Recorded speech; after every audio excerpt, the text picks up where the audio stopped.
Gaurisha today is the senior director at Snapdeal across all those FMCG, beauty, skincare, power brands category. But more importantly, she's also been a D2C founder. So she ran Henry and Smith from 2017. So one of the very early movers in D2C for men's trousers. I was actually one of those customers. I never realized Gaurisha is behind the brand.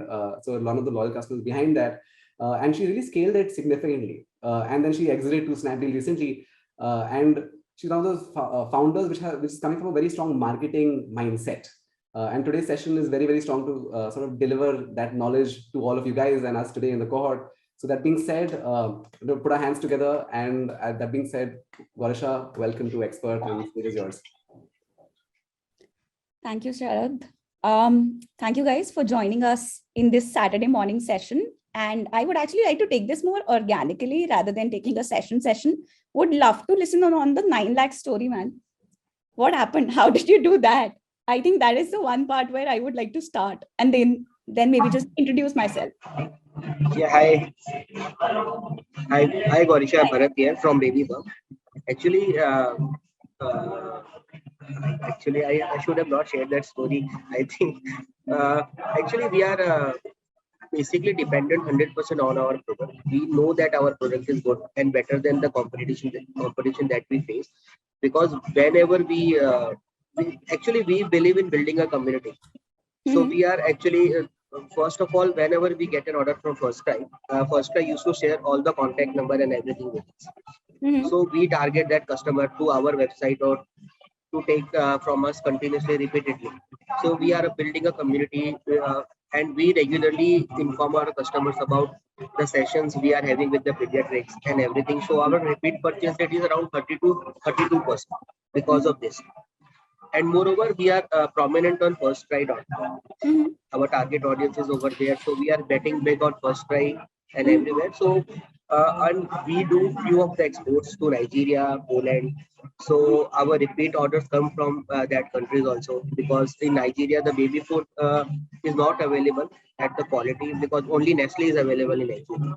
Bharat, you know what you guys are unknowingly doing? What you guys are doing is a part of the business, which is a non-media buying strategy, is what you guys are adopting. It comes under the retention part of the funnel. And it's a beautiful, beautiful thing. But what happens is that essentially for you guys, the top of the funnel is really the First Cry itself. Yes. But for a lot of D2C brands, the top of the funnel really forms Facebook, which is, as Zulka said, that for them, it's the offline stores that these guys already have, right? But for D2C is all about catering to the customers first online. And one of the major parts is Facebook, and considering it as a customer acquisition channel, and then converting these customers into the retention one, wherein your part comes in. And before even I start the session, I think I would like you guys to understand a difference in between media buying versus non-media buying. Media buying does not work without non-media buying at all. Media buying is everything wherein you spend money, you get placements, you have Facebook, you have social media marketing, and the other aspects of things, even the audience publishing network, affiliate marketing. Non-media buying is all about the soft touch points. It is about the parts of branding. It's about community building. It's about packaging. But to some extent, it's also about the product. It's how you interact with the customer is also a non-media buying part of it. And that's, I think, where we jump in to the presentation directly and figure out how to really crack this portion of the customer acquisition and see to it that how can we really reduce the cost? Because truly the time that Sharad said that I really went under a blanket, because the way we started our business back in 2014, started with an offline apparel brand called White Kalia. It was majorly into all the top-notch stores, Shopper Stop, Lifestyle, Chunmun. And then we also went to marketplaces. At that point in time, Myntra, Jabong were huge. All the marketplaces we were present. And I absolutely love digital marketing. I have definitely a marketing mindset, but I'm not coming off from that background. I am a qualified CS and a CWA. My first year was in Barclays. Just, I think in about 8 to 9 months, I realized this is definitely not for me. Cannot do it for the rest of my life. And then I went and interned in a startup where They used to build student discount cards, and Facebook panel had just been launched. It was just at a very, very nascent stage where you could just create the campaigns, and the audience selection was minimal. So all of my learning in this journey of digital marketing has been really by spending my own money. So the time that you spend your own money in Facebook marketing or any marketing medium, as a matter of fact, you always try to optimize the best to the ability. So the time that iOS changes hit, or overall Facebook kept on changing the algorithm, one of the common things that you saw was the founders would be very, very rattled by it. And so were we. But at one point in time, what we were able to figure out is we were able to figure out the overall arcing strategy of media buying, which is number one is the strategy and the second is the tactic. I think for us, the tactics were always correct, but the strategy was incorrect. For you guys at this stage in time when so much of content is available, you have had a lot of sessions in strategy, ki top of the funnel banao, educate the customer, interest develop career, awareness kare. One of the things which is lacking is really the tactics part of the things, on how to really execute these strategy into the minute levels, and how can you ensure that you keep on optimizing your ROAS, or at least build it at a stable stage where you're not losing money. Because in the end, whatever it might be, profitability is the key. Over a period of time, that is what you would like to achieve. Maybe not today immediately. Maybe today your marketing budget would be a 40% of your AOV. But tomorrow you would want to decrease it to a 25% as a stable method of means. But at a scale, we in Henry and Smith were able to do just that. What we were able to do is we were able to bring down the CAC drastically over a period of time. In 2017, the time that we started, our CAC was oddly 300 rupees. Then slowly, of course, we started spending more. From a 10,000 rupees, it became to a 20,000, then a 30,000, then 50,000. And the plateau for us was the time that it was at a 65,000. When it was at a 65,000, it blasted. We suddenly went from an ROS of 4x, 5x to an ROS of about a 1.7x. Crazy days. We kept on thinking that maybe Facebook is changing something. That's why we are getting that bad of an ROS.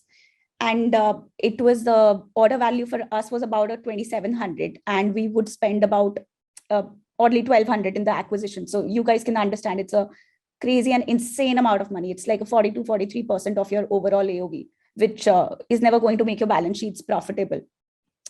The time that we understood where we were wrong, we started implementing those strategies into a more formidable format of tactics on how to build the exact campaigns, how to ensure that we are targeting the customer at the right stage. We are not losing out on any sort of an audience.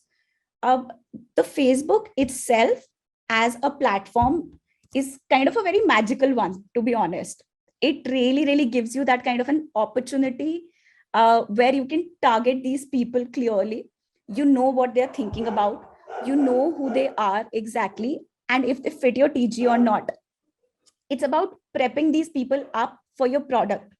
You're able to do that. And that is why it's important to understand into the nitty-gritty on how to build these campaigns and build it for scale, not just build it for just 10,000 rupees and then the time that you go to a 30,000, then it breaks out. It can't work. And next, we would just directly jump into the 5 pillars which form Facebook advertising. It's a simple classic case. You have data, you have the destination, you have distribution of content, you have high quality relevant content, and then the product. I think the time that you talk about product, yes, Sulkar. If you could please go to the previous slide. Sure. And can you please tell on the 40% content marketing, talk on detail, blog, infographics, regional content. What exactly did you do there? Okay. So the time that you talk about content marketing, for us, over a period of time, we understood that regional marketing is going to be very huge. One of the classic examples was we launched our underwear collection back in 2020, November 2020. And we realized the time that we were marketing this audience, there were a couple of D2C brands also which had come in just at that point in time with a lot of money from the bigger VCs in the portfolio. And we knew that we would not be able to compete in the, the bidding process. These people are going to just kill us. We're going to burn the money. So we sat down, we made sure that we looked at our customers right now. We broke them up into different kind of cohorts. And then we picked up the regional ones. So Henry and Smith as a platform, we had a lot of tier 2 audience, which is where we wanted to focus on really, because tier 1 was already taken by your major or a top D2C brands really. This is where they wanted to focus. We were more into staples as a product. We knew the pants are something which is required by any men at all given points in time. A man has approximately 15 to 16 trousers in their wardrobe, and we wanted to be the owner of that. So we started developing this content for underwear. We tied up with, just as an example, there was a Manipur influencer. His name was Kanishk. We told him to make 3 videos for us. Now, these 3 videos were completely in the Manipuri language. Nothing else. The person was just talking about content. They were just talking about how amazing this underwear is. We did not, it was just a pilot that we wanted to run. What a crazy X ROI. It had a 10X ROI straight up. And super. One of the key things that we did, we did not run it in all the cohort. We did not run it in all of the Northeast region, because we understood that Northeast as a region itself has more than 13 languages. So you cannot use one particular language and cater to that kind of a customer. We started looking at different kind of audience sets and also shortlisting that this is the only language where this needs to be promoted, either this language or English as a language. So we were able to know that this particular area people would understand this language, and then we are pitching to them. It was that particular specific part of it. In terms of blogging, for fashion, blogging is extremely difficult because you can't make a lookastic.com, right? What you have to really do is understand how the style game really works. Instagram is already taken. You have these influencers at a macro level charging you lakhs and lakhs of rupees and not giving you any sort of an ROI. That also needs to be figured out. We started releasing a monthly ebook, right? So it was a Man Matters. As an ebook, we started launching it, and we used that for our middle of the funnel. Okay. Very specifically told these customers to sign up, and this particular ebook was uploaded on a website instead of a download, because we wanted these people to come to us directly. We did not want them to just download and consider us the expert matters, which in a normal software kind of a business you would be able to do. We wanted them to just go and visit the website and make sure that they check out the other products. Then we also had a tool, which is the image mapper tool. And you could just click on that particular ebook and the product, and then it would show the description and link you directly to the product where you could purchase it. So what we were essentially able to do is we targeted this particular ebook only on the top of the funnel. The people who are, on the middle of the funnel, where it's already a warm and engaged audience. They're looking for fashion. They're looking for something which is very, very specific. And that's how we pulled them in. And then finally, of course, got them down to the bottom of the funnel and made them go through a day-wise journey of 5 days, wherein more and more content was displayed according to the kind of thought process that they would have at that point in time. Specifically looking at if they had, we had a bestseller color called fern green chinos. And if the person had actually clicked on a fern green chinos, there was a heat mapping tool that we used called Hotjar onto it. And if there was a drop off there, we would make a separate segment out of it and then execute the ads for that particular segment. So I know a very, very long answer to your very short question of a 40%, but yes, yeah, I hope that's fantastic. I mean, you guys first made your customer pain aware, then problem aware, and then solution aware. So your funnel was totally as per academics. That is actually the game, man. If you are unable to understand how the funnel really works and how these 5 pillars stand overall in your strategy, you would not be able to crack any sort of a marketing at all. Leave apart Facebook marketing, because Facebook as a tool is definitely a little bit more harder to figure out, but definitely not impossible.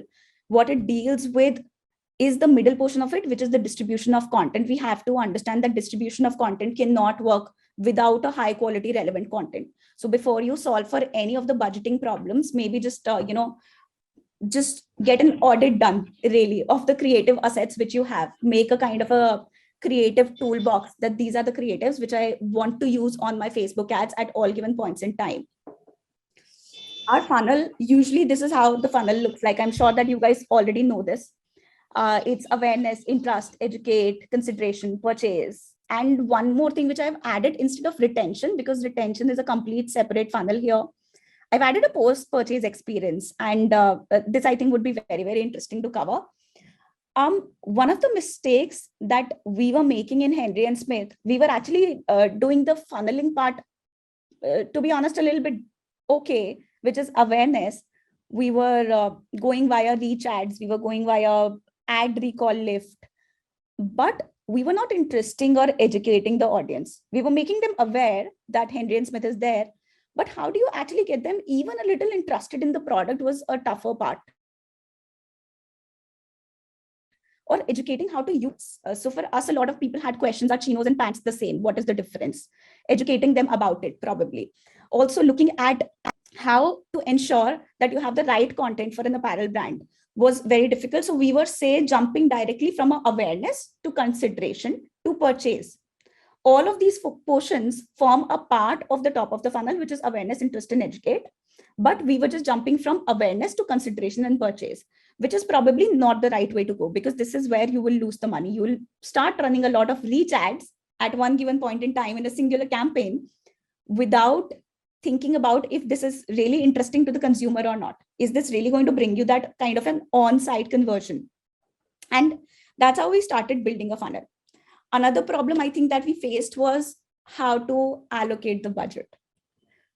Biggest mistake that you can make is in the top of the funnel, which is your awareness, interest, education funnel, you allocate very, very little budget.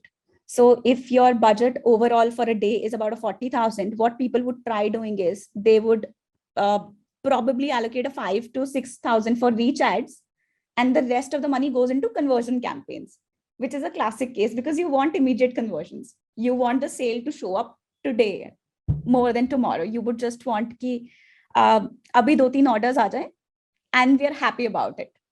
That's not how the funnel works. When you talk about a funnel, then it actually does mean putting people through all of these stages to build a long-term conversion, scalable business. So what you would need to do is, as a funnel itself, you should and you would want to allocate, for us at least 65% works. This is more of a fluid case in each and every different kind of segment. So if you have a baby care business, if you have a skincare, a beauty product, FMCG product, it might be very, very differential in all. For a couple of, so for example, in FMCG, what we have technically seen and a lot of time seen is that the budget allocation goes actually to a 70%. In beauty and personal care, this particular budget allocation is about a 55% because the affinity of the audience is very, very higher. But as a general thumb rule, what we try to do is we try to keep the awareness funnel or the top of the funnel to have a budget of 65% overall and then work towards it. Usually for an awareness, the campaign objectives are pretty obvious. They're brand awareness, there is reach. Herein what you need to work with, another point is, please, in the awareness on the top of the funnel, do not work with manual placements. Anybody who says it otherwise, I am sure it is not scalable. The reason is the time that you work with automated placement. Facebook as a platform, it has very, very strong algorithm wherein they're able to place these ads in different kind of ways to people. They're able to display it in audience publishing network, and they know their strategy there because they have to drive those kind of CPMs. They have to drive those impressions for you. So they'll keep on working on to automating it and also optimizing your cost, but only to a certain extent. Manual placements, usually it works in the other parts of the funnel, which is the middle of the funnel and the bottom of the funnel, where you exactly know where your customer would be looking at. So probably in a right column ad would work really well in the awareness funnel, but does not work extremely well in the second part of it, which is the middle of the funnel. Here, in this particular stage, what you would like to do is you would want to experiment with a lot of interest-based audience, a lot of lookalike audience, which have already been there based on the events that you have done. It might be purchase, it might be add to cart, it might be visitors. You need to go crazy with this. I have also developed 50 audience sizes or 50 samples of audience that post this particular session I'll be sharing across with you guys, which really worked well for us. So just as a suggestion, you need to always keep on broadening your audience. On a weekly basis, you need to make sure that you experiment more and more to figure out that particular right fit where you're able to optimize that cost. So I have that 50 audience calendar that we can share across. Yes, Zulkar. So I've discovered a hack here where I know Facebook is AI driven. I feel that Facebook knows my audience more than I know my audience. So what I've done is I've created a campaign, an open-ended campaign where there is no targeting at all except for age.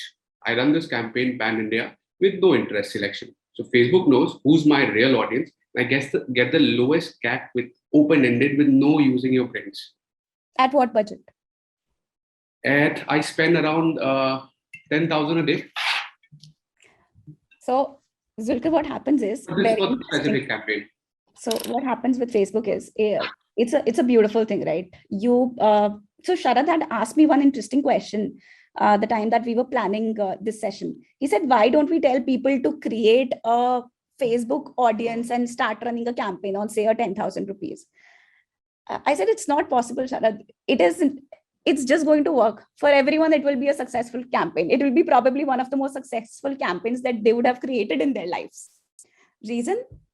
Facebook targets this particular circle is your warm audience. You are absolutely right. Facebook knows who is really going to buy from you right now because of the stronger algorithm they have. So they're just simply going to target those warmer or engaged shoppers immediately in that 10,000 rupees.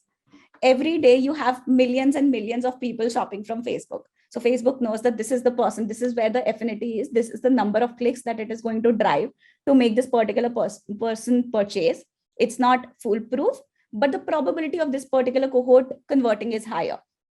For smaller budgets, always driving the ROS is easier. But that is where the challenge is. You cannot build a D2C brand by spending a very, very little amount of money. And yeah, this is just for one campaign. Yeah. So, I mean, different cohorts that we build. The real test would be the time that you start spending a lakh on it. Yeah, of course. Of course. It collapse. It won't be the same. So for us, the budgets in Henry and Smith on a monthly basis were approximately 60 lakhs or 70 lakhs. So imagine that kind of a scale. That what you're doing is you're spending approximately 3.5 lakhs, oddly something. For one campaign. For the whole day, that's the amount which you're spending. It's a crazy ass amount. And imagine optimizing it and looking at it on a daily basis of how this is really going to perform. Because now Facebook is not just targeting your engaged shoppers. They're also targeting people who have absolutely never seen you. They don't have any idea at all that Henry and Smith as a brand exists on the platform or anywhere in India. And that is where, for us, that's where we understood that building a very crisper and sharper top of the funnel, which is going to convert for you in the later runs, is extremely important. What we started doing, and this is a very, very in-depth execution heavy session. Strategy you guys already know. I'm just going to start and tell you how to build these campaigns for scale. What you would need to do is, first of all, have a good creative base.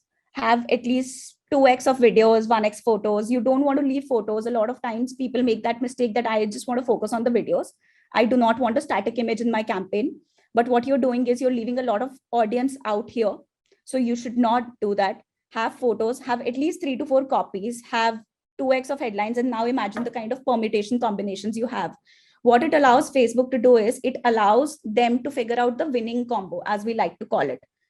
Then they're able to say that, okay, this particular video is going to work with this X number of copy and X number of headline, or whatever the permutation combination is. Here, what you would need to do is you would need to entrust your audience by something which is not very ordinary. Not just a very, very simple video. The content needs to be something which is very sharp. It needs to be something which just catches their eye. It cannot be just about a beauty product being applied on the skin, or maybe just a lipstick application video, or just maybe an ice cream candy video. It cannot be that. It has to be something different. What worked for us is taking a quiz. Quizzes really, really work. Gamification of the whole process, if you go for it in the top of the funnel, it works for you. Downloadable ebooks really worked for us in this first stage. Referral contest works. Giveaway contest on social media really worked for us. The best CTAs for this particular portions are usually learn more, watch more, see menu, something which just tells them that it's okay, just identify with me first. That's okay. I understand your pain point. So if you're an oral care brand, in that particular case, you would and if you have a dental whitening kind of a product, then you would want to show and identify the clear problem, which is a yellow teeth, because that's the exact pain point that you would be solving for. Then you need to agitate that problem. The creative guidelines here are going to be super, super important, because this is where you really crack the audience. So sharp imagery needs to be there. Loud imagery always works. What as a hack that we developed was, we always used to make sure for any, at that point in time, videos were not really high. Later on, they became very high for us. But back in 2017, we started to ensure that the contrast filter of our images is extremely high, more than usual. So it would look very odd on a Facebook feed. What happens is, and it's a very chota sa hack, it's not a very big deal, but it actually started to perform really well for us, because now with the contrasting filter, you have a pink color chinos sounding out so bright in a person's eye that it just makes them click. So here, what you need to do in an awareness funnel or an interest education funnel is ensure that you have a clickbait. Plain and simple. It needs to be a clickbait. It needs to be very, very loud. And then when you start developing the campaign, this is how our campaign really looked like. What I like to do, and just as a note here, throughout our journey as a D2C brand in Henry and Smith, I was the one who was executing these campaigns. I absolutely love Facebook in general as a medium of reaching to the consumers. And of course, because I love digital marketing as well, I always wanted to make sure that we are very optimized on this. And of course, एक और reason ये था, अपना पैसा लगा हुआ था. So you have to make sure that you're very crisp about optimizing these amounts. This is how we started building the campaigns. These campaigns at a smaller stage, what you would need to do is, number one, always use campaign budget optimization. Always use a CBO. CBOs are the best way to ensure that you are able to scale your campaigns to a larger scale. If you, biggest mistake people would make is they would just create campaigns and just switch off the CBO because they feel that it's not going to work.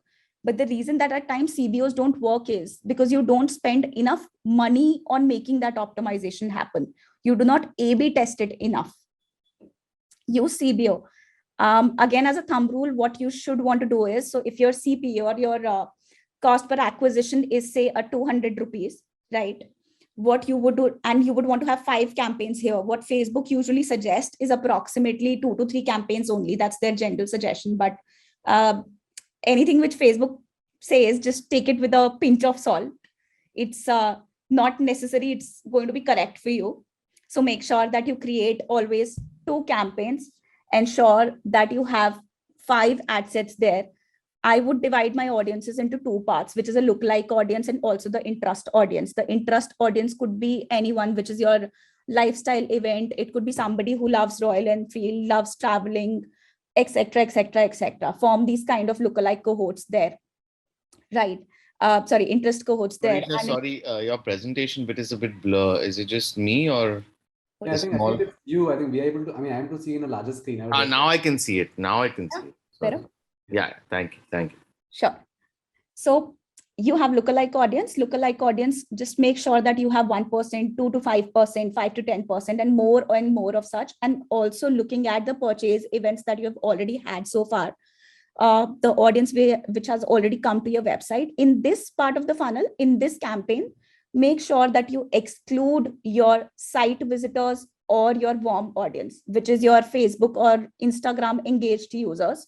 Make sure you exclude that, because you do not want to spend money on people that you've already brought into the website. They are at a completely different funneling stage. Do not forget to exclude. I would ideally exclude any visitor which has looked at my website for about a 90 days period of time. 90 days is my standard rule that I would like to use. And in terms of the budget setting, what we would do is, if my CPA or my CAC is about a 200 rupees and I'm creating 5 campaigns, then as a 5x, I would want to spend like 200,000, about 5,000 on the whole CBO itself in that particular cohort. So for a lookalike one, then I would spend 5,000. For an interest one, I would again spend 5,000. So it's like a 200 into 5x into another 5x. what it does is it absolutely gives Facebook that kind of a leverage or that kind of a space to experiment on each particular ad set. If you experiment with your CBO on a very, very little budget, it is bound to fail. You are setting it up for failure because each ad set does not have that kind of a room to experiment or run through that audience. Facebook usually takes up to 2 to 3 days to figure out the right set of audience on a very smaller budget. So what it will do is it will lead to, number one, your impatience as an entrepreneur, because you would want the results really, really quick. The second is the money you would not be utilized well. And the third will be, and the probability is very higher that it will anyways not work. So you will just turn it off. So another thing is never turn a CBO off in 3 days, right? That is something extremely important. Let it run for more and more. Once you have figured this out, you have your dynamic creatives in each place. You would have the lookalike audience. You would have the interest audience. Pick the 5 winners out of this.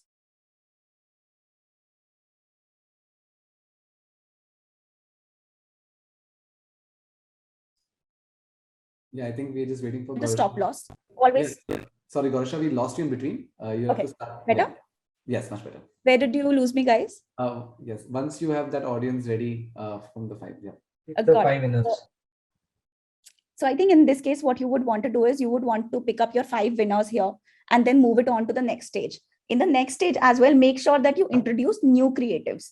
What happens is the creative saturation reaches very, very early as compared to where the audience saturation reaches. So it's very disproportional in nature.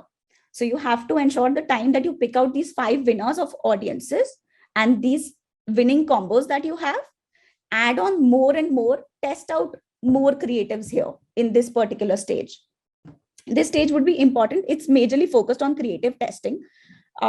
Once you achieve that stage where you are able to say that, yes, my CAC is XYZ, this is where you should move to your mega campaign. If it fails, then of course, what you need to do is you need to introduce 2 more new audiences or 3 more new audiences here and still keep the winners from the previous one and then experiment on this. At times, the saturation is early. So you have to make sure that you keep on creating new ones or figuring out new kind of audiences, which could potentially work for you. A good idea would be to spend a complete whole day along with your digital marketing team to figure out 50 audience sets where you would like to target your user. It's important to get the basics right, have a creative pool in place in Google Drive, ensure that it's all named and labeled really, really properly. Ensure that you have a calendar built for all of these ad copies that you have. I used to create, I think what we had was a data bank of oddly 100 copies divided into 3 segments, which is sale events, BAU events, which is business as usual event, and brand theory. These were the 3 segments on how we used to create it. And then further, we would accordingly use the copy with different kind of creatives. Once you have figured out your winning combo, then now this is where your major part is there, because now you have to scale this campaign from a 10,000 to a 40,000. Never reset the budget at 12 a.m. Please do not, ever. Don't do that. Do not make that mistake. You will lose all your learning. Better way, if you want to scale, do it 2 to 3 times in a day. This particular thing has always worked. In a gap of 3 hours each, keep on increasing the budget by 20%. 20% to the max. Sorry, Gaurisha, could you repeat that again? I lost you on that. What is it that you said not to do? Do not reset the budget at 12 a.m. Got it. Thanks. Yeah. So one of the worst things which you can do is if you reset the budget at 12 a.m., what happens is that Facebook, and I don't know why it happens, but it has happened with a lot of people in the digital marketing segment. I've talked to a lot of marketers here, and they all say the time that you reset that budget at 12, you lose that learning. Suddenly, what you would see is the CAC going very, very high. So what you would ideally like to do is in a day, if there is a certain campaign which is performed really well, on a 3-hour gap, keep on increasing that budget by a 20%. Do not increase it more than 20%. You could have a base number of a 10%, but 10 to 20 is the ideal one that you're looking at. 20%, 20%, 20% in a 3 hours gap. Wait for it the next day. again repeat the same exercise after 3 days. Do not again repeat the exercise the next day itself, because Facebook again is going to take some sort of time to have that kind of a learning. 3 people raised hands. I can pick up the question, whosoever wants to go first. So the stage 1 and stage 2, the budget is same, 10K. So yes, it's a combined budget of stage 1 and stage 2. No, so your CBO initially is your 10,000 rupees, right? Which is in totality of 10 ad sets. Then in the second age, what you have is a 10,000 kind of a budget for the stage 2, which has only 5 ad sets with all the winning kind of combos here. And the bottom column, which is a red, a light. Yeah, that's where you fail. That's where you do not want to be. So but the hack to this is also pretty simple too. What you could just do is from now in the stage 2, once you have formulated these 5 winning ad sets and a couple of winning dynamic creatives that you have, you can keep the 3 winners and then introduce 2 new ones. This is where usually what happens is that for a certain audience, either the saturation is there or this winning audience is not liking the kind of a creative. So this particular stage 2 is always about creative testing more than the audience testing, because the audience testing has already happened in the stage 1. You've tested out these 10 different sets of audiences. You've already worked through that. Now here, what we are trying to figure out is that this particular audience like this kind of creative. So you would want to introduce some new creatives here and see to it if they really, really work well. And once they do work well, then you move them into the mega campaign, which is all of your winners together. So this would be a test bench for audience as well as for creators. So stage 2, okay, thank you. So for stage 2, what you need to do is for the audience tested, keep it very limited. So if you see in this particular campaign, you have 3 winners from the previous one, but only 2 new audiences test, right? But in terms of the dynamic creative, you have winning plus the new combos of images to figure out that kind of a combination here. Okay, thank you. Sure. Yes, Deepa?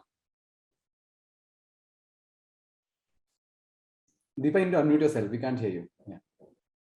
So that was a goof. Sorry. So you're saying scale it at 20% in 3 hours, right? But I've seen there are 2 questions here. One is that there's one couple of days when it does really well. The ROS is like going out of the thing. So is there a time limit by when we should look at and saying this is ready to scale, or do you say a 7-day period it should consistently do before we start scaling? What would you call the good? When should we gauge it as a performing, asset to scale it? So if your CPA is say a 200 rupees, right, and you have a 10 to 20% up on it, so you would not be able to achieve that particular exact CPA till the time that you have a mega campaign at scale. So if your particular campaign has reached a stage where the CAC is about a 220 rupees or a 230 rupees, you need to start scaling that up.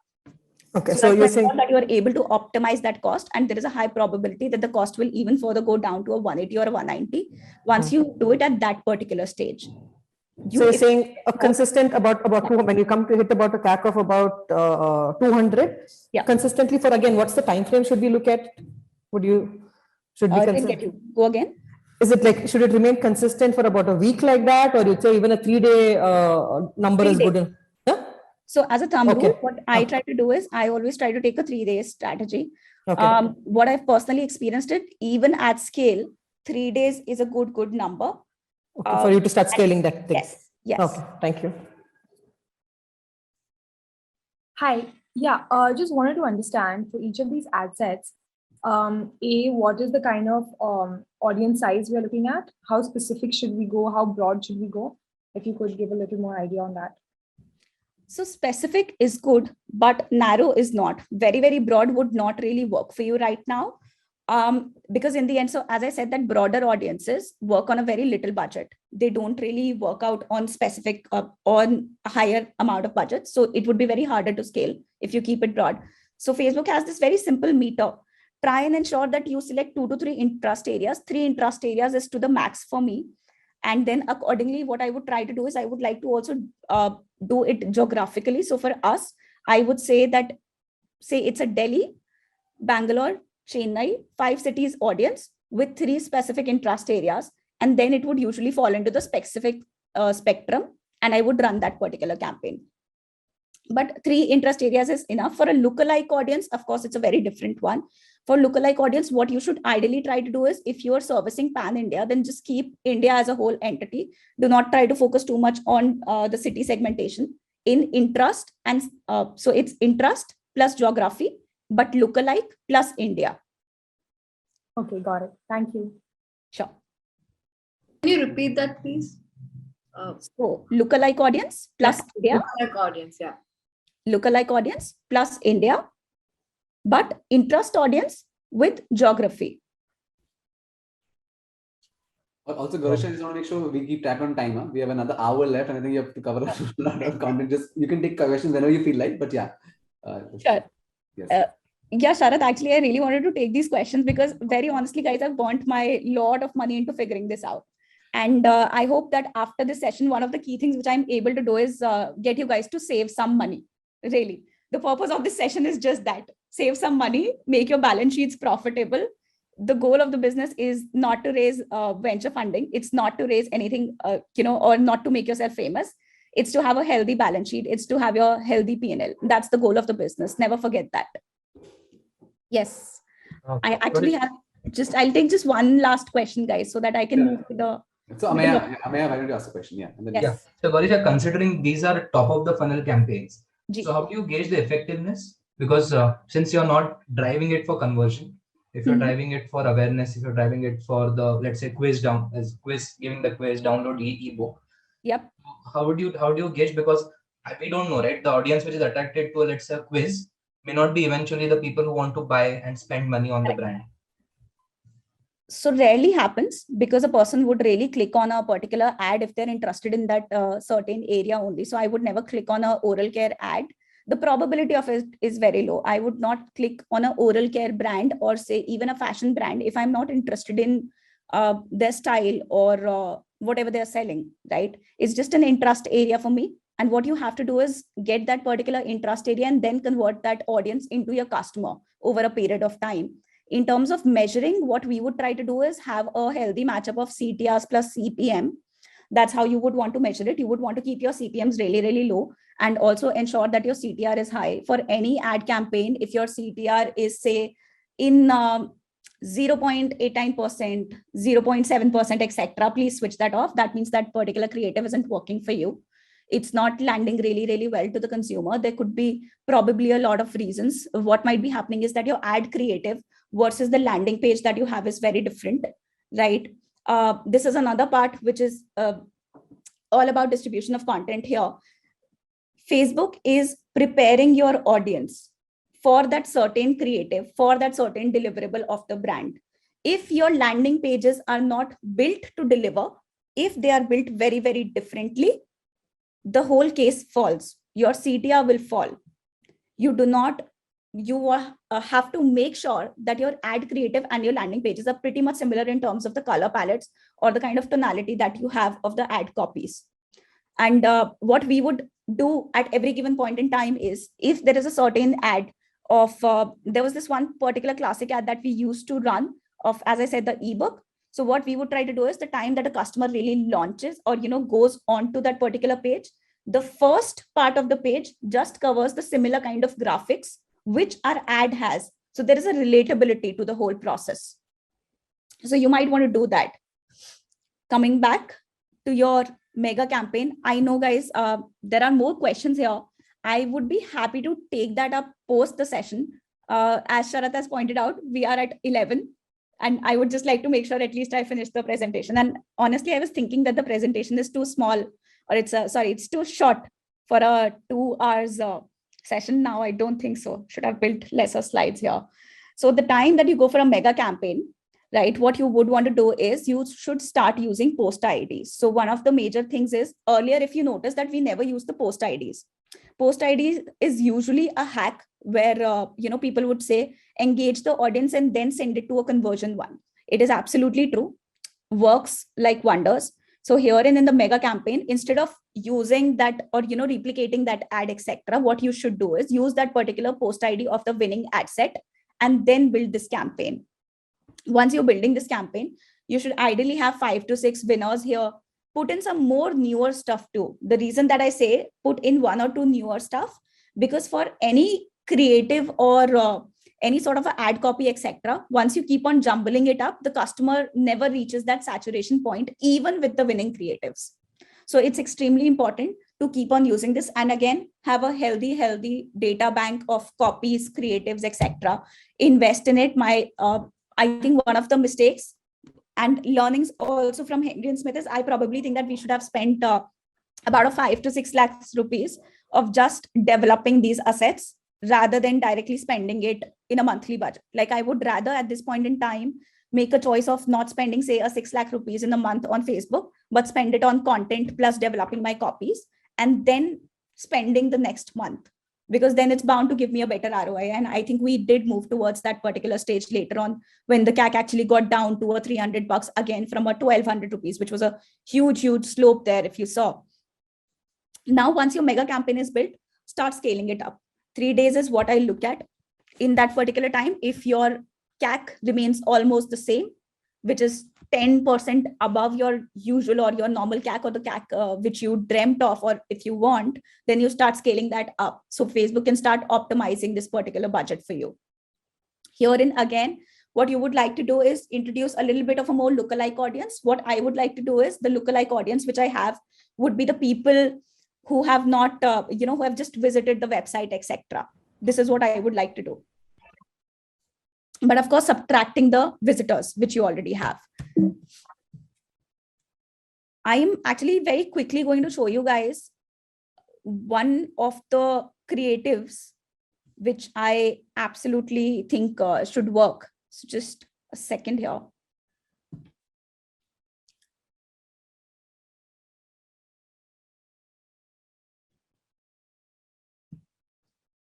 Okay, just a second, guys. Opening that up.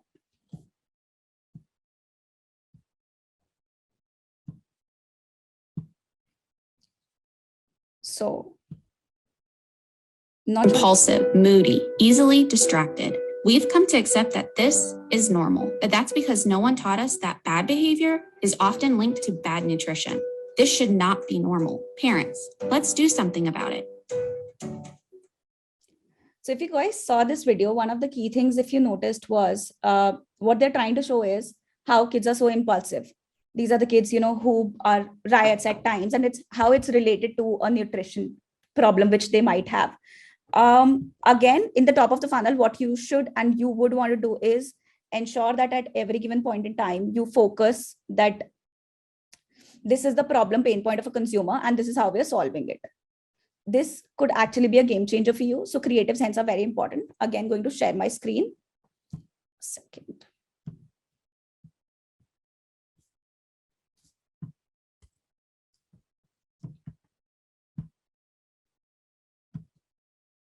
Yes. I'll also share with you guys by, I think tonight, a couple of suggestions in terms of the graphics or the videos that you can create for your brand. We did extensive research on this and built up a really nice pool of different kind of creatives, which would work probably and hopefully for you guys. The time that you build up your top of the funnel, now you basically have a lot of people. And again, 65% of the budget, guys. Do not spend less.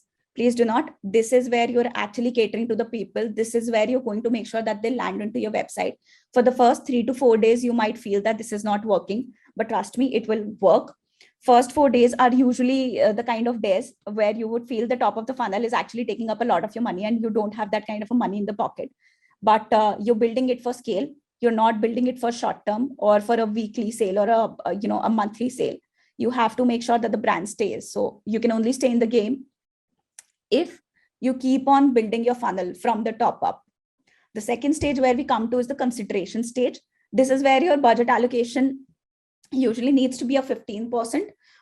This is where the now audience is interested in you just a little bit. They are right now not considering the purchase. They are right now not thinking as, right now, let me just go and click on the shop now. But right now is the stage when they're thinking that this brand might be a solution to a lot of my problems. Maybe this is where I need to focus on. So herein, what you would like to do as a campaign objective is focus people, getting these people more onto the website rather than just watching your videos or engaging with you on Facebook. This is where you want to focus on more and more engagement, more messages. Messenger works wonders. Once you figure out messenger marketing for Facebook, it's an assured ROI. And very rarely from my mouth, you would see the word assured ROI and Facebook together. But it is true. Messenger marketing works like wonders because this is where the customer has really started interacting with you, talking to you. So maybe a kind of a video, if you are in, say, women's nutrition business, then maybe creating a questionnaire on how to manage weight and then redirecting it towards your messenger would be super helpful.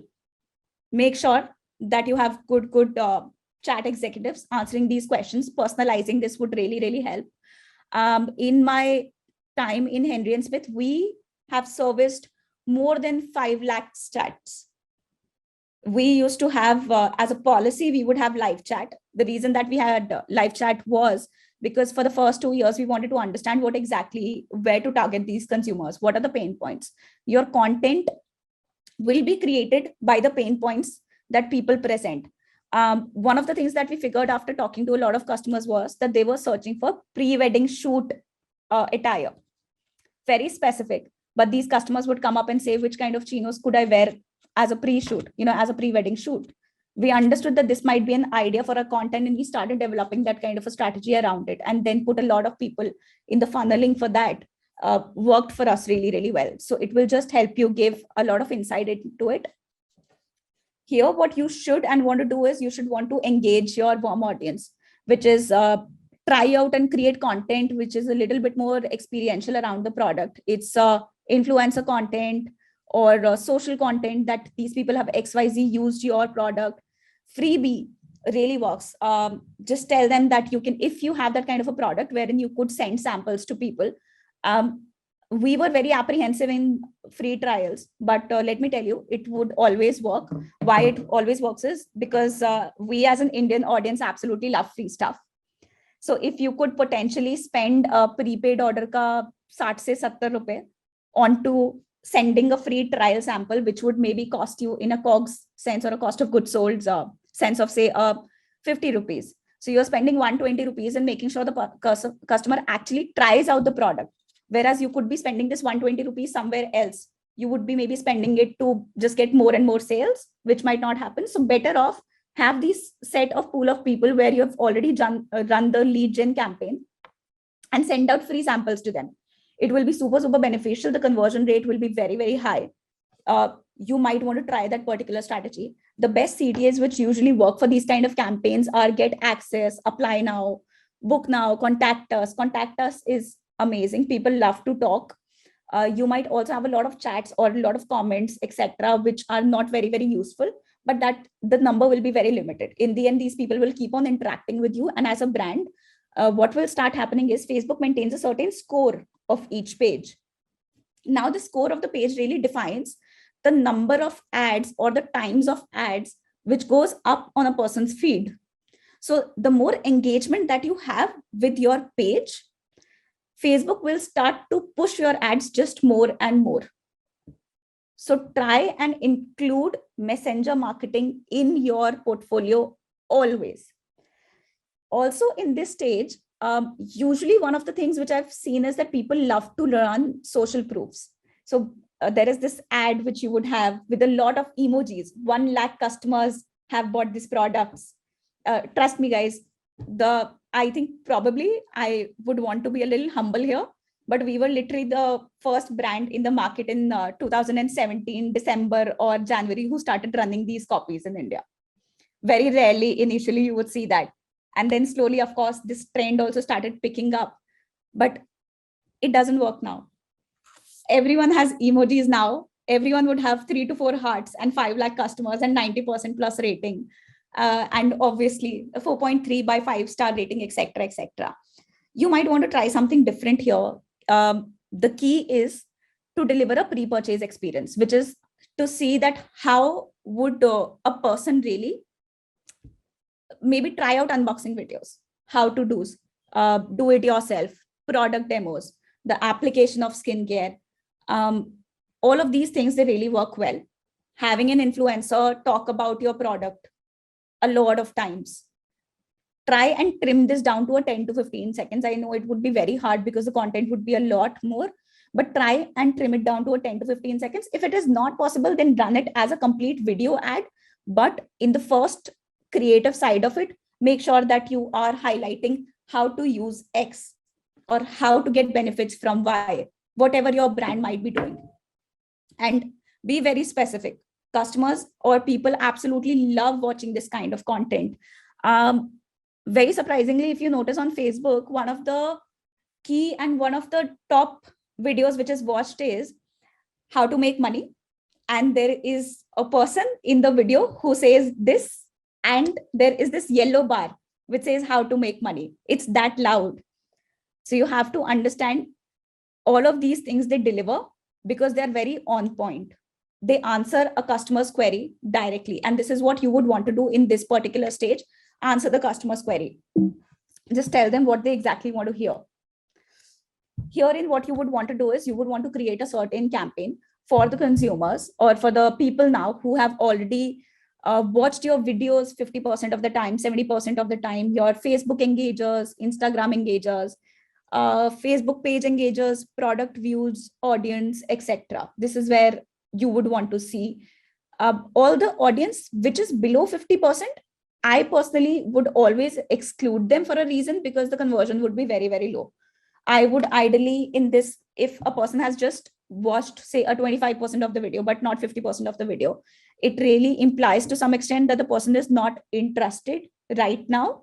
I would go back and put them again in the top of the funnel, but create a separate kind of a campaign only for this audience, which is a little bit more loud, sharp, and says the direct part of the things. You know, whatever the brand might be doing, that's where I would like to put them. I would never use a 25% audience in a CBO in middle of the funnel, simply because it shows that the person is not interested. What really works here for us is showing these kind of creatives wherein there is stars or wherever people are saying that, you know, this is the best face mask I've ever come to, the best chinos I've ever tried in my life, etc. This would work well. Unboxing videos worked amazingly well for us. Unboxing videos were something of a rage.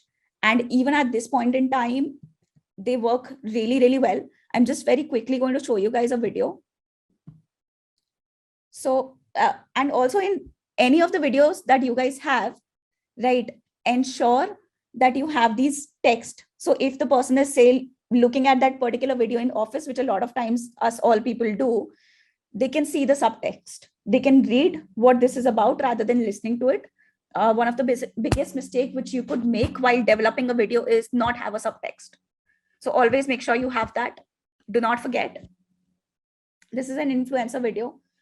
Yo, this is Cameron with my latest product review. So this is how it looks like. Looks like one of a kind indeed. I always wanted to own a pair of super comfy lounge shorts, and I saw their catchy ads on Facebook, and of course, I couldn't resist. The first touch. So I'm showing actually just like a little part of it. I'm sure that you guys got the idea on how usually these kind of videos would really, really look like in a general setting. But unboxing videos, they really work well, and especially if they have been done by influencers. Specifically the influencers, because what people tend to do is they trust these influencers explicitly at times. It is not necessary that you pick up the macro influencer a lot. Pick in micro influencers as a regional content. You have 29 states in India. Maybe a good part would be to divide it into similar kind of regional languages. So for example, for a North India, maybe try developing 3 videos, which is 2 in Hindi and 3 in English, or whatever it might be, and then start running that so that you have that kind of a bandwidth or that kind of a content which you can promote differently. Similarly, for us, what we started to doing later on this particular stages, we started developing really, really down to the niche content, which is making sure that we have a Marathi person speaking in, we have a Telugu person, we have a Gujarati one. Spend some time, or tell your social media team specifically to spend some time in getting these videos in place. But make sure that you have the content deliverables very clear, that now you have already showed the pain point to the customer. Now what you're going to say is, how you are the one who are going to be solving their problem and how you are delivering that particular problem, particular solution to their problems itself. So this is where that's what you would like to do in the middle of the funnel. Finally, what we come down to purchase. In terms of purchase, only CTA, which works is Shop Now. Shop Now, of course, is the most classic one, and it is the most understandable one. Order Now, etc. I have rarely seen them work. You can A/B test that also, but I would suggest just simply going for Shop Now. Indian audience right now is not that much evolved to understand your other CTAs such as Order Now, etc., etc., etc. So plain simple Shop Now works. Here, what you would want to do is you would want to tell the customer that it's okay to purchase from me, and you're going to provide a no-risk experience to them. 2 types of campaign objectives: conversions, catalog sales. And I'm sorry, guys, it's like, I know it is very execution heavy. I get that, but just stay with me. I am pretty sure that this is really, really going to help you guys. Make sure that here in the key action points or the kind of audience that you use is all the website visitors that you have, visitors which are to specific pages, product views audience, your collection page viewers, etc. Anybody and everyone who has interacted with your website, really. And quite a lot if they've interacted with it, then this is where you would want to go for. Now these people are into that particular funnel where they're really interested in you. So you might want to give them some sort of a comfort, and at the same time, urgency is the key word. One of the things that we here do not do well is we do not work well with limited time offers. We don't want to use these kind of creatives which says limited time offers, but they work the best. They work killer in all the settings. Please use that. Free gift, again, put a timer to it. Say if you make a purchase within a week or within 7 days, you get this as a free item. So if there is a baby lotion cream, then what you get is another baby powder free. And say it in the ad directly. Do not just wait for the person to go onto the landing page. Say it in the ad that you're going to get it free. Once a person reads that free, the chances of him clicking onto it and going to your landing page, it increases drastically. Social proof, here also it works wonder, but social proof now works in a more format of images and carousel. This particular funnel really focuses on not the videos. Here, I would say, try not to use the videos really. Try and use more images, statics, carousels. Why? Because this is where they're interested. Pitch करने का अब जरूरत नहीं है. Pitch कर चुके हो आप पहले 2 funnels के अंदर. Now just get them down to it. कि खरीदो अभी. Let's close the loop right now. How do you close the loop? I will provide you an extra 20% if you buy within 24 hours. I will, this is a limited time offer, which is only going to end for say a 5 days. There is only a 5-day sales. I have a risk-free purchase for you. Make sure that your prices are really attractive. Try offering a 10% offer or 15% off. This is your classic discount ladder strategy. Purchase, I am not delving too much deeper into it, but this is also a process of storytelling. In this particular segment, what we would do is we would divide our audience into a 5 days audience. So we would have one ad show them up on a day 1. Then the other ad would be a day 3. The other ad would be a day 5. When you do this day 1, day 3, day 5, what you would want to do is, and what we like to do is on the day 1, it would be a normal offer that we show them, say a 10% off. That doesn't convert. Next time I have a carousel of images of celebrity influencers or even just good looking people or some natural people, 2 to 3 ways of it. Just test out the dynamic creative here. We like to play it with 3 ways: celebrity influencers, micro influencers, real people, good looking people, divided into 4, and all of these people wearing Henry and Smith chinos, and then just offer that as a free gift. What you would get is a polo t-shirt on a purchase of say above 3,000 rupees. What happens is it always pushes your AOV. And remember guys, for Henry and Smith, the AOV was 2,800. We started from a AOV of 1,600 only. We were able to push it consistently on a month-on-month basis by only upselling the products and by only giving the offers which were very relevant to the consumer. Give that through. Make combos. Tell them that this particular combo is just limited to a 5-day sale. Finally, on the 3rd day of it, on the 5th day of it, what we like to do is we like to show a sense of urgency. Purchase now. Because now is the time where you need to figure out why the person isn't looking at your product. right? When he's already so much converted. So that is where we would say, go for it, purchase now, free shipping, just up the discount a bit more, maybe make it to an extra 15%. So 10% plus a 5% extra for you only for today. This is how the purchase journey worked for us. The budget allocation, we'd like to do it at a 15%. It was considerably, this worked well. Herein, what you should and would always want to do is run DPAs. Two type of campaigns always. CBO creative campaigns and DPAs. DPAs are a must. Always works if the person is already interested. And what would just simply happen is that if the conversion is very, very quick with a DPA, you save money in bringing through that particular process of 3 to 5 days kind of a funnel. Yes, somebody just asked a question. Yes, Mridu. Gaurisha, how do we execute the 1 day, 3 day, and 5 day thing? So how do I know that customer is moving from day 1 to day 3 and day 5? So in the audience setting, what you can do is just go, and I'm just trying to exactly memorize the key one here. So the time that you go, create an add to cart audience, select on 3, right? And then subtract in the exclude section, click on add to cart, exclude 2 days. So what would happen is it would just give you the audience wherein it's the 3rd day audience. If you want, Prithu, what I can do is I can give you these 3 settings as a screenshot. You can just implement that. It would just be very, very easier there. I got your point. The only thing is it will also add people. I mean, it's not only those people who saw my first ad, it will also be people who have edited cart in the last 3 days in any case. So they might have organic. That is your organic traffic, which is also good for you. Or maybe through some other ad. Absolutely. Anyone who has added in the last 3 days minus last 1 day. Correct. So basically what happens is the funneling is not only for that particular audience set. It is really for everyone who is coming to your platform and not purchasing at all, right? So this particular piece is just going to help you ensure that you convert.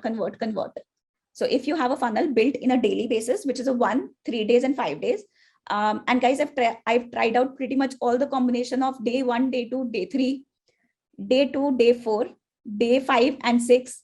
Trust me, everyone, the best one which has worked so far is day 1, day 3, day 5. That's what my suggestion would be. You could definitely experiment your ones. On the 5th days, or what I would ideally see is on the day 3, the conversions would be really, really at a low CAC, which is what would be helpful. It would be as down to like a 50 rupees or a 40 rupees, that low, which would be a crazy ass amount to look at. DPA would always work really well for us. So make sure that you have different kind of audiences set for it, which is your website visitors, add to cart, initiated checkout. Again, the audience suggestions I can share across with you guys for a 50 set of audience. If you need any help in it, please feel free to contact me also.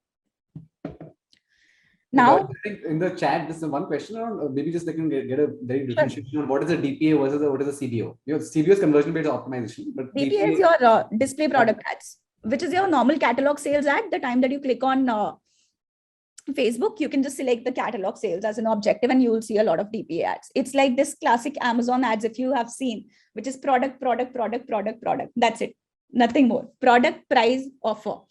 Why do DPAs actually perform still really well, even though the world in terms of marketing has evolved, is because there is a certain set of audience who has already decided that I want to order, but at some point in time might have just dropped off, laptop off ho gaya, phone ka battery chala gaya, etc. And now when they're just getting back, they just saw the DPA for a product which they wanted to see.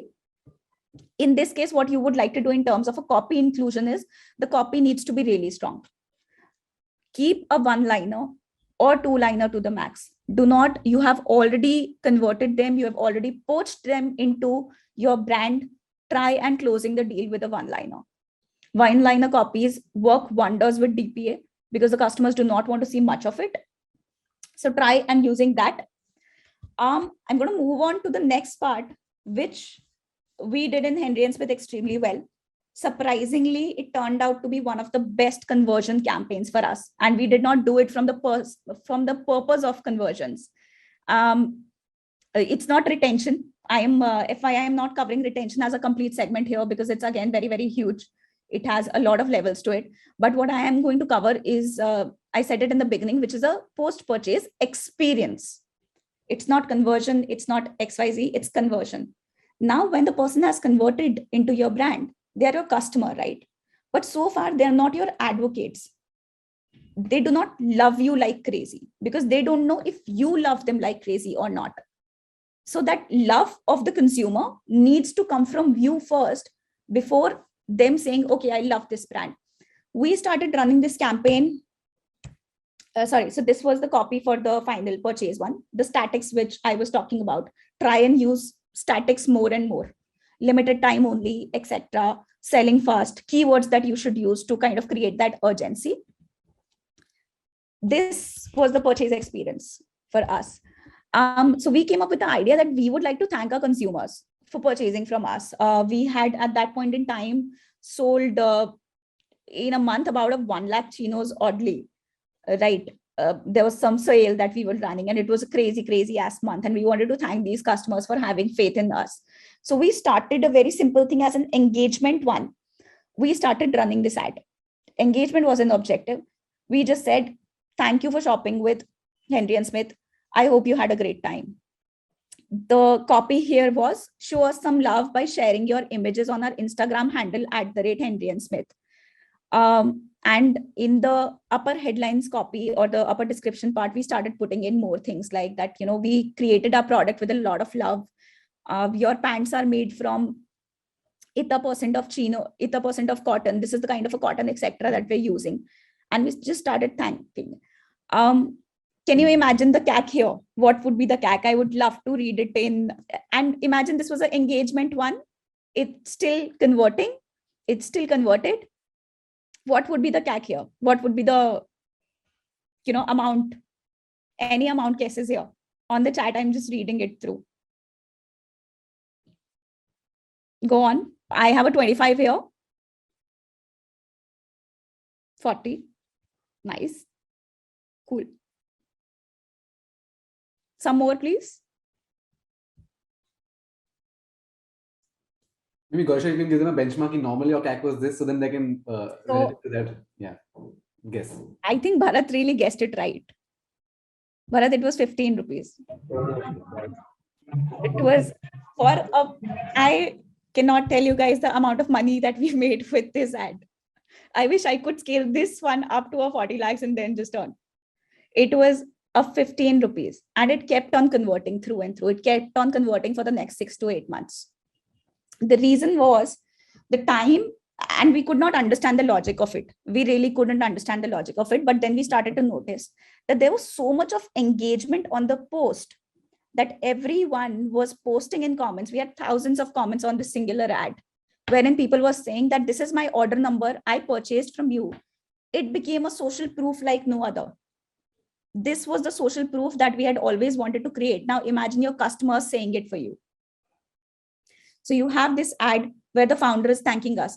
Then we started running more of such ads for even the customers who had purchased it from an year back. The ad said something like, tell us how your experience with Henry and Smith was. Would you like to purchase again? And it was an ad, a reach ad, plain and simple, crazy conversions. Now, these are the hacks in Facebook advertising, which you would want to figure out, which you would want to learn. And this is where I would say that's how we concluded our post-purchase experience with our customers. And the rating in Facebook has always been a 4.8 or more. The reason was just this. We always showed our customers that we love them. Once you love them, they will love you back. And nothing is greater than a social proof, which your customers will start talking about because their friends are going to read this comment. Anybody in the similar kind of a vicinity is going to read it.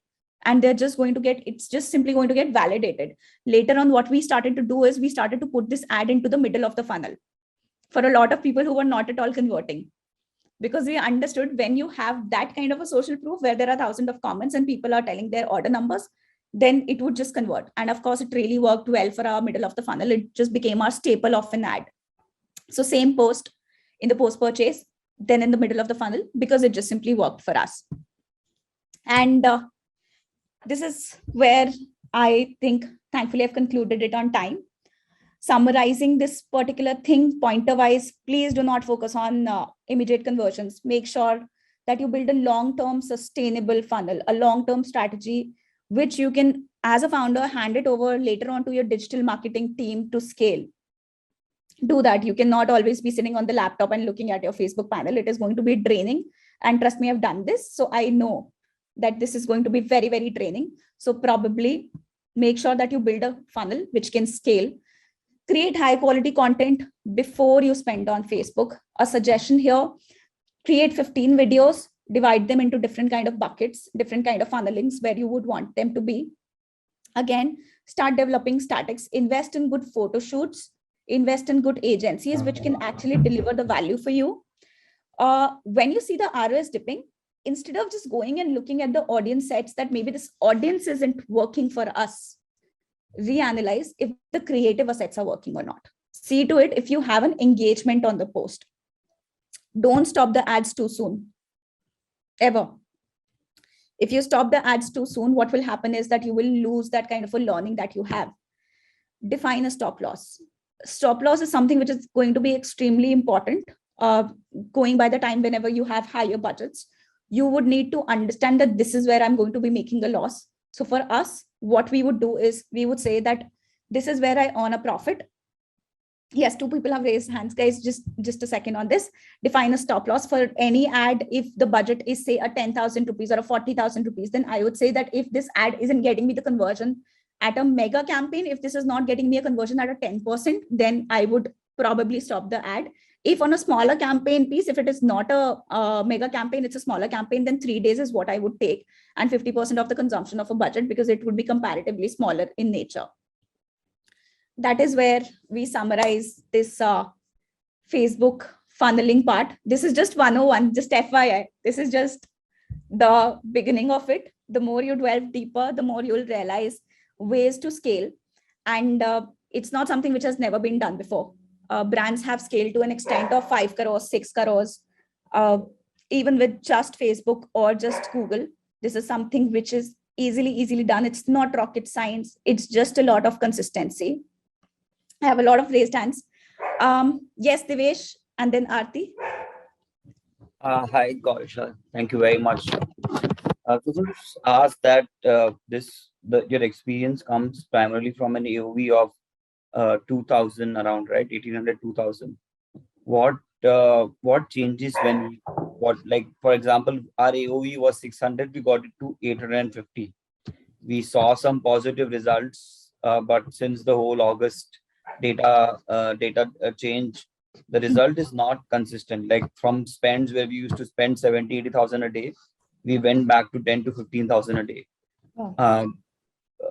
So with the lower AOV, which of course, and it is a 1.7 product in a per order. So it's not even less number of products, it's 1.7, which is I think so decent average. What is the difference in strategy that you would suggest or consider for us? Because the product range is 600 is 550, 600 is the unit price of a product, blended price. Okay, so essentially, Devesh, nothing really changes.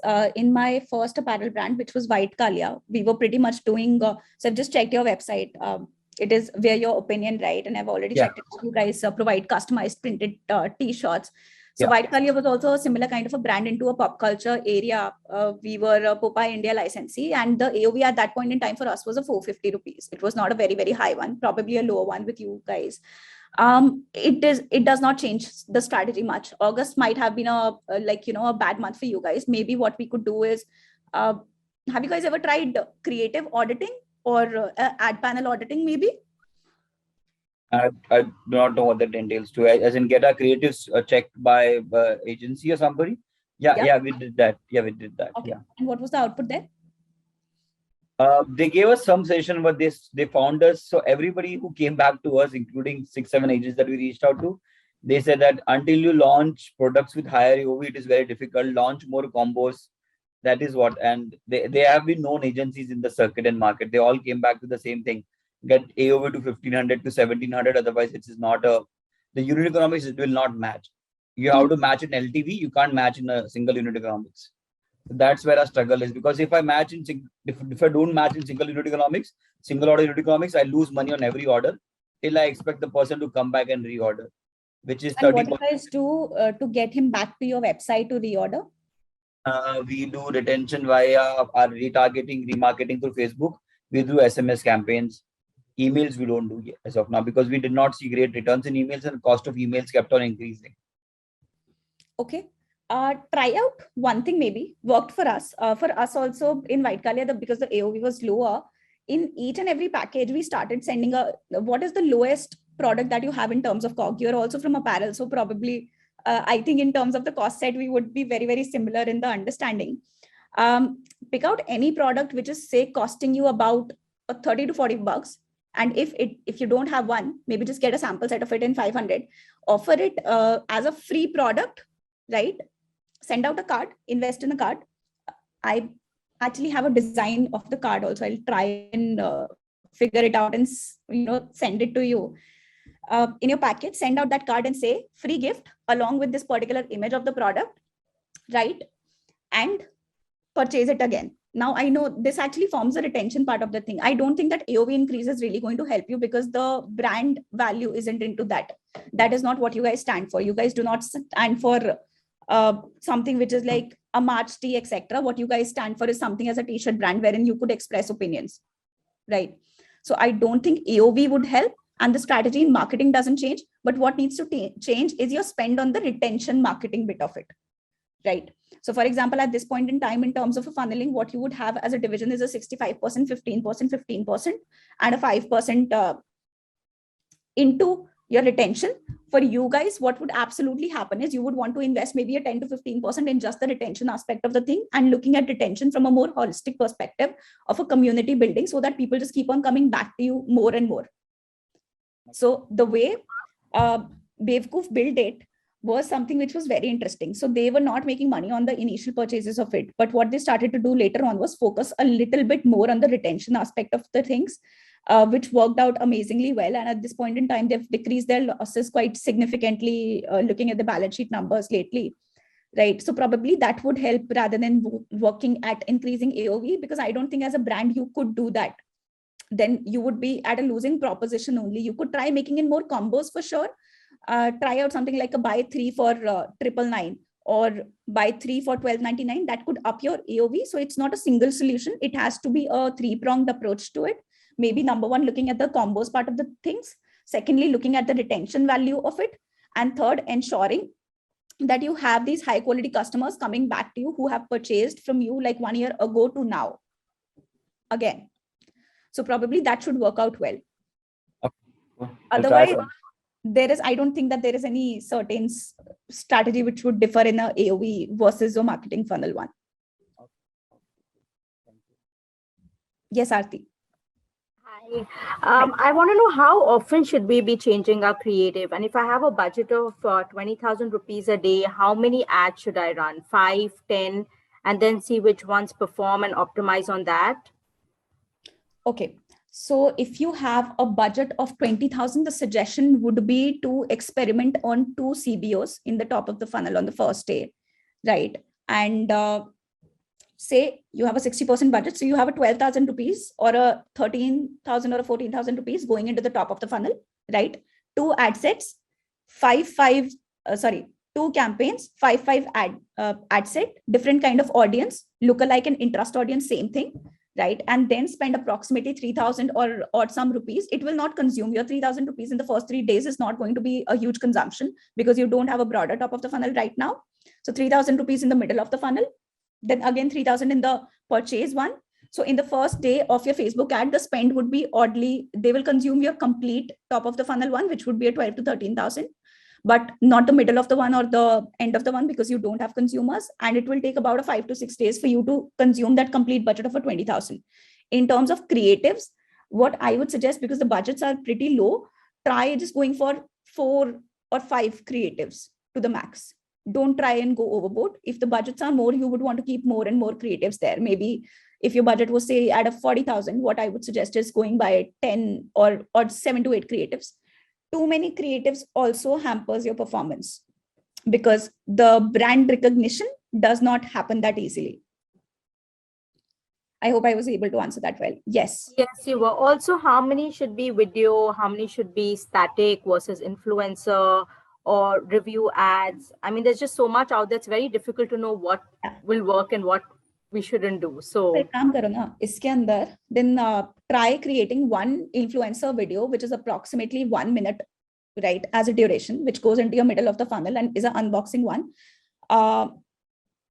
Then try creating one video which delivers or just solves the pain point of the consumer, right? You kind of right now have very niche labels and all. True. You actually have quite a lot of good stuff. Yeah, I'll buy it for sure. Aarti, actually, you have a better edge in this. You have very quirky prints. Why not try using that as a clickbait in your videos or statics? You have a very, very cool ice cream print. I haven't seen that in an ad. Try not using these normal generic striped night suits in your ad.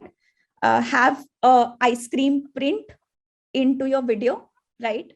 Like just ideate a bit, think about it. You could have ice cream melting and forming it into a night suit, so that people are looking at these kind of funky outfits, etc. Try. My biggest concern is video ads just get very expensive. Getting a photographer, getting a model, doing a shoot just gets very expensive. You'll end up spending a lot of money. Move. Sorry?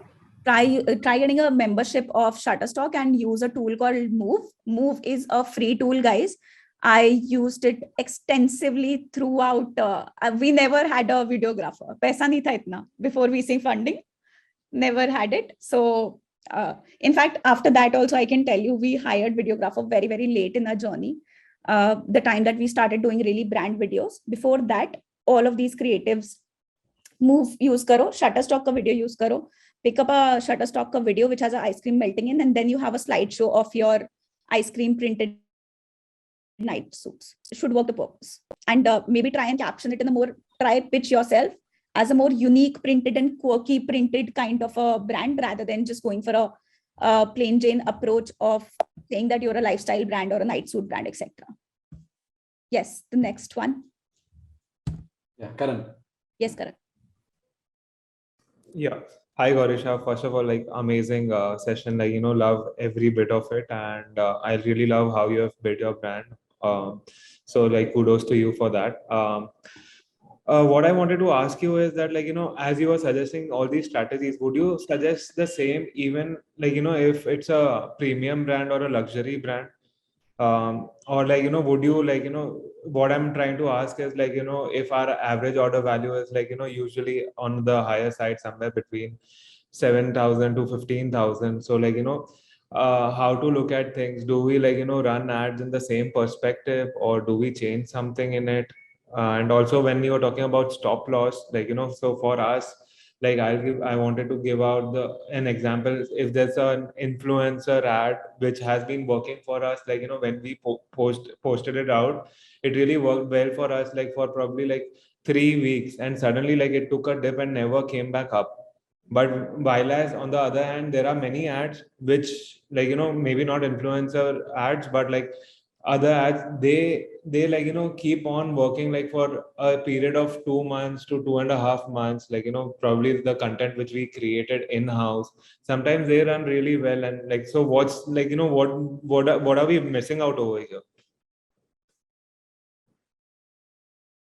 I actually looked at a pretty cool one. Here for you, the funneling is going to work the same way, right? You actually have an edge over others. Trust me when I say this, because the time that you talk about profitability in terms of ads, it would be very, very easier to achieve. No, this is not the Move app, Aisha. I'll share across the link here, right? So what happens is you can start working on content which is more premium rather than working on the funnel bit of it. For you guys, in fact, the audience selection would be easier. So for a lot of people, what they have to do is they have to build a 50 to 100 audiences ka database so that you can keep experimenting on this. For you guys, this, I would suggest keeping an audience pool in the top of the funnel of just a 25. That's it, and cutting it off. And then making sure that you really push this audience down the funnel, because they're already poached. You are getting to a strata of the India, which is already very limited. You are not a lifestyle or a mass brand. So it's hardly like a 1% of the audience of India, which is going to be investing it, which makes the chances of you being profitable and you selling this goods to the same audience very, very high, because you are one of the only players there, right? So focus on only 25 audiences ka set. right? Invest in premium contents of your models walking in these high-end fashion ones, right? Would absolutely work for you. One more very interesting thing would work for you is having maybe a sort of a blog where you talk about premium fashion. Usually blog is a kind of a suggestion which I would do to, for a software company. In your case, it would actually work well because your premium audience is actually a very woke and evolved one. They love reading as well about fashion. So maybe building something which is on a similar lines of a lookastic, but with a little bit more content depth into it would work well for you. For an Instagram and social media strategy, maybe talking a little bit more about the products itself would also be very helpful, because at this point in time, you would want these people to check out your Insta more. Yeah. This is what you will find most of your audience not on Facebook, but on Insta. So maybe try limiting it there only. For a Facebook audience has been known to be more of a mass audience, right? Whereas Insta one is a very crisper one. So start focusing your energies there. Yeah. And I'm sorry, on the line of thought, I completely forgot your second question. Yeah. So basically, like the ads which we one of the influencer ad which we launched, it really worked really well, for the initial period, and it started dropping very quickly. We did not expect that, and compared to what our other in-house content which we have created, they keep on running for 2 months, 2.5 months. They still keep giving us value. We pause it and then again we launch it whenever there is a collection launch or whenever there's a new launch accordingly. But sometimes the influencer ads, they are very we don't know whether what it is going to give us. Suddenly in the beginning they give us a very good return and suddenly it drops down. So should it be on the top of the funnel? Should it be on the middle of the funnel? That's where it should be, right? So for the influencer videos, one of the key things to understand is that the saturation is actually sooner. It is sooner because what would happen is this video content consumption, right? Anybody who's looking at full videos on Facebook is going to be very, very less. So what you should ideally try out doing is, instead of putting in your complete video, and sorry guys, it was Movely, not Move. I kind of missed a word there. So what you should want to do is try cutting these videos into snippets along with a very high quality music, right? For it to just keep on working. That could be your first rendition. So there are ways to refurbish content as well, instead of investing in new content. And Aarti had actually asked the question on photo shoot part that, how do you optimize that particular cost? So refurbishing content is something which is important. Now, if your influencer ad has stopped working, try getting the snippets of this ad into short GIFs and then start running it. Okay. You might actually start seeing a good performance there, right? Also, what helps here is in this particular influencer video, and you could also give me the link and I'll make the suggestions accordingly, probably. What you could do is have one more format of ad really works, which is half of the video playing in and the second side of it, the person only showing up their face and their Instagram just scrolling through. It confuses the customer.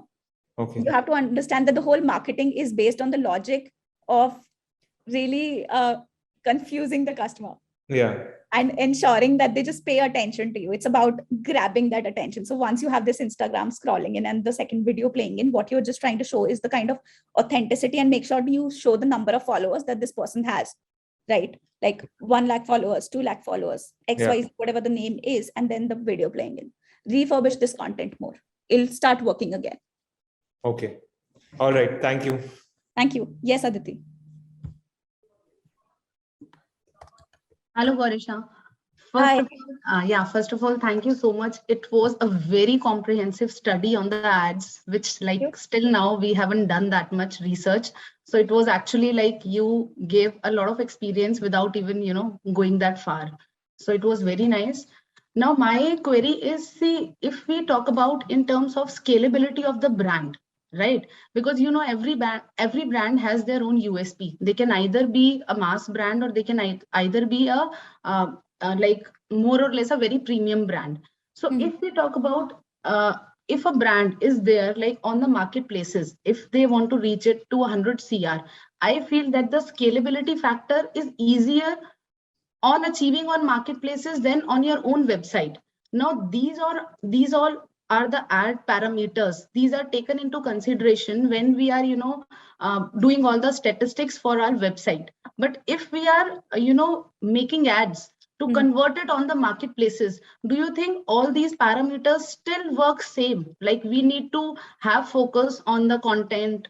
No doubt we need to have focus, but the same strategy will work even if we are, putting the ad conversion on the marketplaces. So here, so Aditi, first of all, pleasure to meet you. I'm not sure if you know, but I have been talking to Amit about NutriGlow. Yeah, I know. Yes. I know. He's been Yes. telling me that. So absolutely a pleasure. So here for NutriGlow, what I would suggest is I think the key differentiator here is that your landing link actually goes to an Amazon or a Flipkart, wherein a customer really has a lot of options to switch to. So for you guys to create that top of the funnel sharper and ensure that you have a brand messaging at all the positioning, that you're establishing yourself as the brand for their needs, is probably much more important. And yes, I agree that it would be easier for you to guys build it. It would be much more difficult for you guys to build it on marketplaces. So probably in the top of the funnel, you have a wine facial kit. What I have never seen in my videos or checking out on your Insta channel, etc., is a wine related content, or probably any ad which says that you guys are probably the only one who does it and it's your bestseller, etc. Why don't you try out? Yeah, I have a question for that. That is because we feel that already people are buying wine. We should cater audience for a more premium segment like English rose, because wine is already people are buying. But somehow down the line, I feel that I'm not floating ads for the bestsellers. So am I also missing the new audience that I may get if I want to float? What you are actually missing out is the core of the brand itself. You have to understand that each and every brand is built again on the premise of flagship products. So it's a pricing strategy, right? And a product strategy to say. Whenever you launch a D2C brand, what we like to say is, one is the key value products. The second is the value added products. This is divided into two segments. What you have already right now is a product which has cracked the market already. Why would you not want to push it? If Mamaearth started to say कि मैं Sara Ali Khan नहीं लाऊंगा onion range के लिए, let me just get it for a mango scrub, the whole thing would have failed. Then your new audience should come on the basis of the social proof that you have developed on the flagship product. So probably a good idea here is to bank on that flagship product, scale it up to a level where everyone really knows it. Also, you have to understand the brand theory here. I'm sure that you guys have covered brand theory or branding in one of the sessions here at Expert. So I'm sure one of the key things that the speaker would have told you is that you need to understand your audience. You need to have a very crisper view on your TG. Aditi, your TG is not somebody who understands English rose at the first go. They're experimental audience for sure, right? But it's going to take some time. So why not have them enter into your brand with a wine facial kit and then convert them into an English rose by upselling and cross-selling the same kind of a product? Okay. Pitch your bestseller, then convert them into a new product. Work on the retention part of the things. In retention, you would have everything which is cross-selling and upselling. Send out an emailer, send out a card. For you guys, what could absolutely work is creating a very sasta sa catalog, the way that Oriflame does, right? We are all giving some of the thank you cards, some of the freebie sachet of our new launches, in the product. So do you feel that even we can retain the marketplace's audiences? Absolutely. Why would you not? I mean, if you have created a certain content based on your bestseller, at least you for sure know कि आपके bestseller के लिए जो बंदा है वो कहीं Amazon पे कहीं और नहीं जाएगा. And we should not try and convert that to our website. Instead, we should try to capture more audience, right? That is actually a strategic call for you guys. How much revenue do you want to do from a D2C from your own website versus the revenue which you want to do from marketplaces?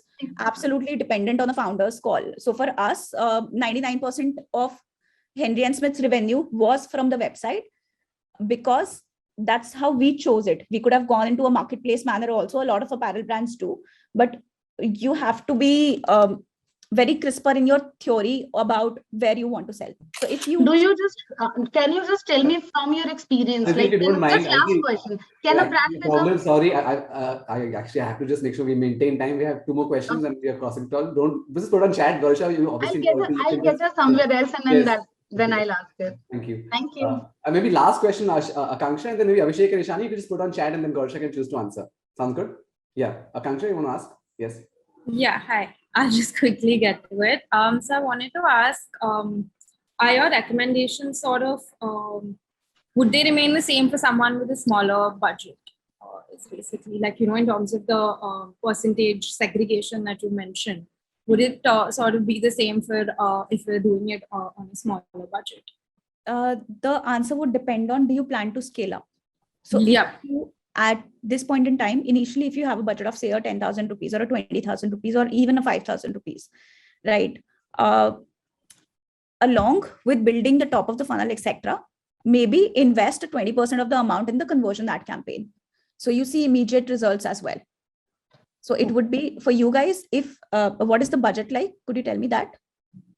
So it's somewhere between 1 to 2, right?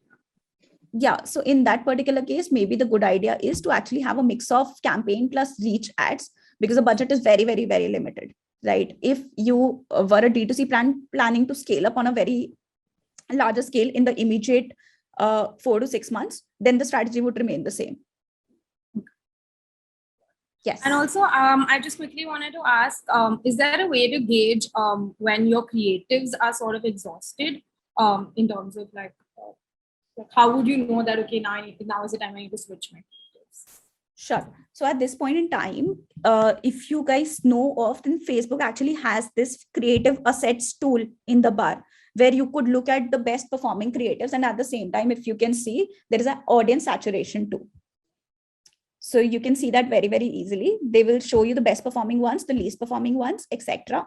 And you can then start to produce more of the same kind of a content. And in terms of a saturation, I have really, Akansha, I can tell you that there are ads which works for years, right? Absolutely at the same kind of an CPA, but there are ads in terms of creatives that they would just simply get cut off in a month's time. So wait for it for about 2 to 3 days. 3 days is what you should ideally look at. If the creative isn't performing well, you will start seeing lesser traction. You will start seeing the engagement score dipping and the relevancy score dipping here. So relevancy score is one of the major key drivers in terms of the creatives. So you should be able to see that very easily. The time that it goes below about a 5, then it's a goner. It needs to be at absolute 6, 7, 8, 9, 10 at all given points in time. Yes, Abhishek. What should be the good time frame for executing, especially when you're executing? How early you should start? So herein, let's take an example. Right. So you have a Black Friday sale, which is coming in December, or a Christmas sale, which is coming in December, and you want to build a certain funnel for it. So the suggestion would be to start preparing about a month. A month would be an ideal time to poach your audience into converting more and more and more. So if you see any brand campaign, and this particular logic actually stands true for offline and online brands both, that what would happen is you need to start poaching. You would see when any sale of a bigger brand is coming through. So Zara ran their flat 50% sale of Abhi in the last couple of months. They started advertising for it about a month ago, continuously on with different kind of platforms. So 1 month is a fair time.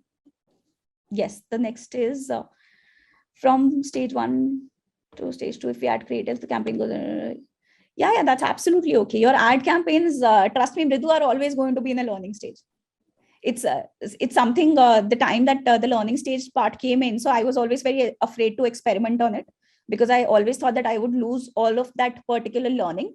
But the learning is on the ad set level, right? So on the campaign level, they will always be learning. Please do share across the 50 audience sets you were talking about. Sure, I will just do that post this session. Okay, perfect. Now, Gaurisha, I know we're very enthusiastic to answer, and I'm so glad you could do all that. Two, three things, this FAQ session right now really felt like a doctor prescription session. We've done many FAQs, but literally you are very, very fast in checking the website, telling them. So really, really amazed at, the FAQ. And I also want to sort of highlight that because you have this fascinating founder and a very strong, marketing background, it's like a lethal combination for any D2C brand, right? And I hope a lot of us realize, because marketing is a core skill. If you have people with like this sort of background either on your team or you sort of build a competence, is really, really critical for you to scale your own D2C.